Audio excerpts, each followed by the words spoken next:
যোৱাকালি মোৰ ষ্টুডেণ্ট বন্তিয়ে আম কেইটামান আনিছিলে। আমকেইটা যে খাবলৈ বিৰাটেই মিঠা আছিলে। মানুহজনে আকৌ চেৱৈহে খাওঁ বুলি ক'লে। ময়ো আমখিনি মিহিকৈ কুটি চেৱৈতে দি দিলোঁ। এনেকৈ খায়ো ভাল লাগে দেই। আৰু দিনত আকৌ মা দেউতা আহিছিল টাউনত ভণ্টিৰ স্কুলৰ কিছুমান বজাৰ কৰিবলৈ। মোলৈও এইবিলাক কিবাকিবি ঘৰৰে বস্তু লৈ আহিছিলে। ভণ্টিক বজাৰ কৰি দি মোকো এযোৰ কাপোৰ গিফ্ট কৰিলে।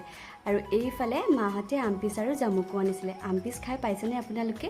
আবেলি গৈ পালোগৈ ঘৰ, মানে গাঁৱৰ ঘৰ। নগাঁৱৰ পৰা মাহী আহিছে আৰু মাহীয়ে ক'লে তৰা পিঠা খাই আহিনো। ময়ো তৰা পাতৰ ঠাৰি এনেকৈ চাচি তৰা পিঠা বান্ধিবলৈ ৰেডি কৰি দিলোঁ।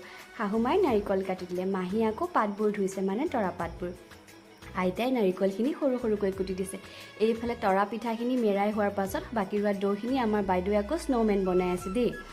আবেলি আকৌ মামাই আনি দিলে লেটেকু আৰু আটাই বহি খালোঁ। তাৰপাছত আকৌ আমাৰ বাঘখৰে আইতাহঁতক লুডু খেলাত ডিষ্টাৰ্ব কৰি আছে। আকৌ লগ পাম দেই।